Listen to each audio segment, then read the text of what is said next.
All right.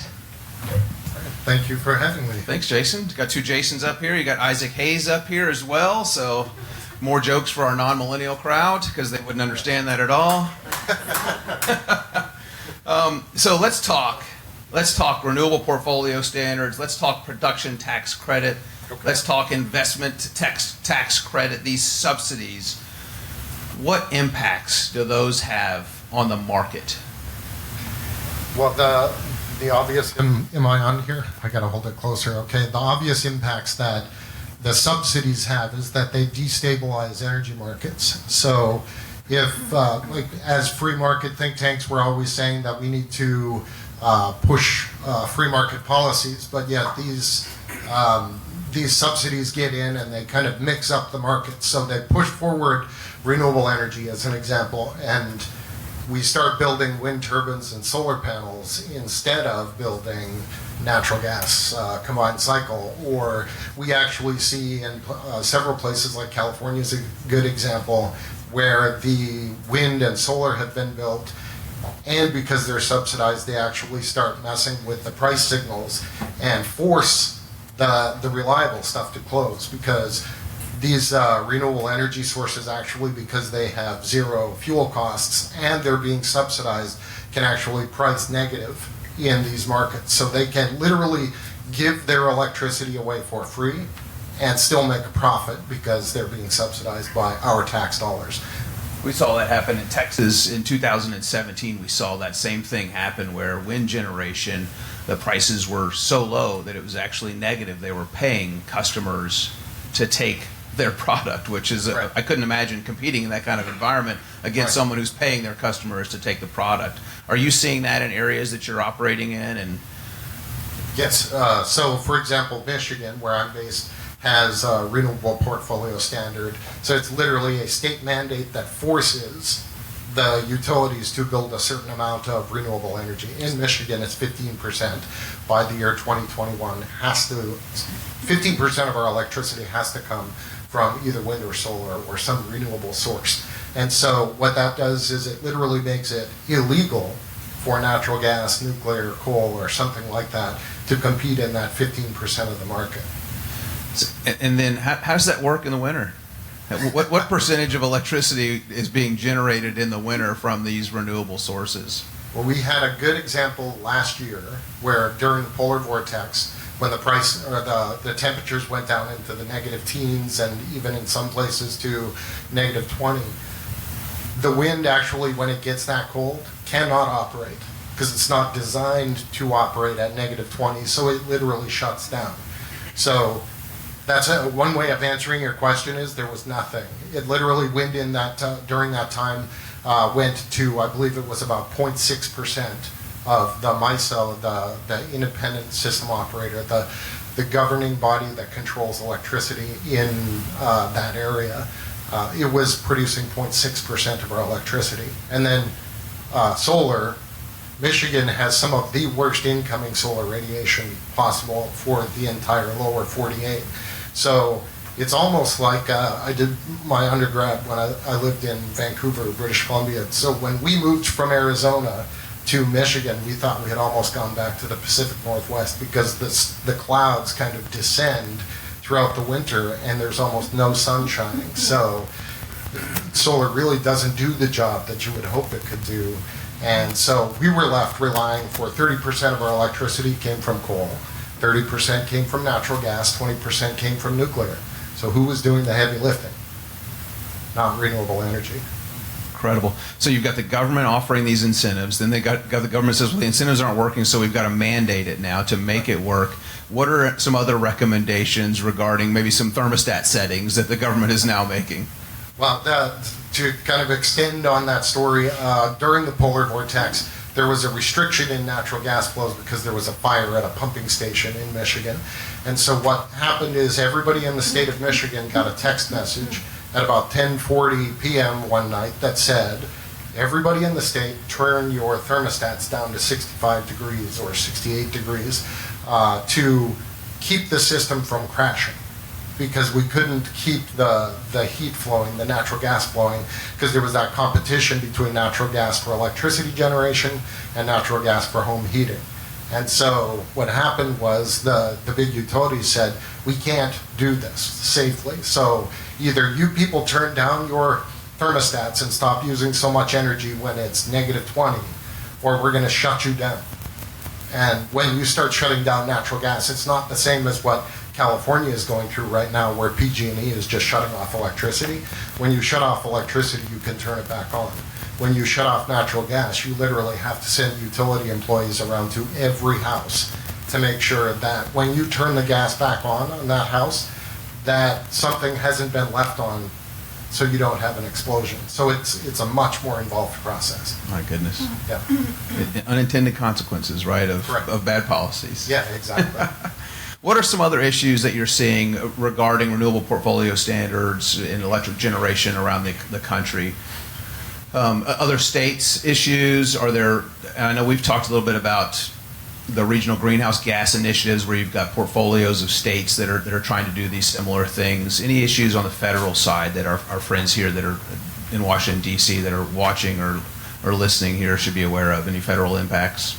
Yeah, the big one is right now we've been hearing from the wind industry especially that they are the only industry that is willingly foregoing their own subsidies, the subsidies that they receive to encourage the production of, or the construction of wind and the production of wind-based energy.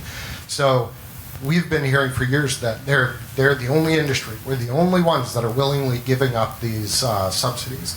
But yet, as the subsidies are beginning to be phased out, which is federal policy, actually what happened was the federal government actually increased the amount of subsidies that they received a few years back, with the agreement that when the timeline ran out, then boom, you're cut off and we're not going to do this anymore. Well, now they're pushing to have those subsidies renewed. So wait a second. So just earlier this year in the Texas legislative session, there were people in the wind industry that were walking around the halls of the capital of Texas saying that they no longer need is it the ITC or is it the production tax credit? Wind gets the production tax credit. Wind gets the production tax credit. Solar They no longer need this, and now you're saying that they're walking the halls of the Capitol here, right? Saying otherwise. Literally saying, now we should renew this because it's such an essential portion of our electricity system to have wind and solar that we need to renew this. We need to encourage. So we hear all the time about how the price of wind is dropping, how it's competitive, how it competes easily with coal, natural gas, and nuclear, and how it just makes sense to do this, and we can have them compete on an open, level, transparent playing field. But yet, wind lobbyists are walking the floors of the Capitol and Congress saying, no, we need this production tax credit, the PTC, renewed. Interesting. And what is their tax credits, what is their subsidies compared to other forms of energy production? Well, the EIA published a study using 2016 numbers, which is the most recent, that showed that of all federal direct subsidies that were sent out to different energy producers, coal, I believe, received 8%, nuclear received 2%, natural gas was the oddball in the mix because it actually received negative 5%. It paid more in royalties than it received. So the big heavy lifters, if you add them all together, actually get about 5%, but yet they produce about 85-90% of our electricity. And then solar and wind and biomass and hydro, all the renewables together received 45%. And yet they produce, I believe it was 19%. Now, solar and wind received the lion's share of those, and they produce around 5%. Incredible, incredible. How does Mackinac and how do you communicate this to the average citizens? We come to things like this. Okay, great. We also produce a list of publications. We have our blog at mackinac.org, and it's Mackinac with a C. So MACKINAC.org. So we publish a fair bit online. We do written publications. We testify before congressional committees or state committees. So we do everything we can to get the information out that way. Excellent. Okay, great. On social media as well? Social media, yes. Sorry. As a faux millennial, my wife calls me a millennial. I'm not really, I'm Gen X. But anyway, I should have remembered Facebook, Twitter, all of those. I believe we have an Instagram account too. So Excellent. Yeah. Okay, good. Well, we'll look for you there as well. Any other things that you want to add before we wrap up here that I may have missed? The biggest thing is we want to have, like I said, an open, transparent, competitive market. So the free market should be what's setting energy policy, energy prices. Get rid of the subsidies, and we would happily say get rid of the subsidies for every energy source, not just wind and solar. Get rid of all of them and let all of the different energy sources compete. So the path that we're on now, do you have any concerns? One of the things that we talk about is affordable and reliable electricity. Are you concerned with the path that we're heading down now, that there's an issue with either one of those? Yeah, absolutely. And you can look at the state of California as the perfect example of what happens when you mismanage your forests, first off, but that's a different topic. And then mismanage your utility regulation and all of that. When you rely on renewable energy, your prices go up. So Californians pay about double the rate of what most Americans pay. And when they most need their electricity, what happens? Their utilities shut the electricity off to several million people across the state. So that's what happens. You get more expensive, less reliable electricity when you get rid of markets and rely on mandates and subsidies and that sort of thing. Something that is being seen in Europe is people are returning to burning wood in their homes to heat their homes. Are you seeing that in Michigan at all, or any other parts of the country? Or I know it's a significant increase in Europe because people can no longer afford their electric bills. Right. Yeah. So we're actually logging southeastern forests in the United States to produce wood pellets to fire what used to be coal burning. It's the Drax facility in the UK, but it used to be a coal burning plant. So we're cutting up our trees, grinding them up, turning them into pellets, putting them on boats, shipping them across the Atlantic Ocean, and burning them in UK-based generators. Because that's what that's classified in the EU as renewable. As renewable. So it's green to cut down American forests and do that. So yes, those are some of the worldwide impacts, and then the impacts that you're seeing here in the United States. Those green mandates cause very strange things to happen because there's no way without the subsidies that you would ever be able to afford to do that. Incredible. So I know that burning wood releases 150% more carbon than natural gas, and I think 150% more carbon than coal and 300% more than natural gas. But that's what they're doing in the UK because it's green. It's green. Interesting.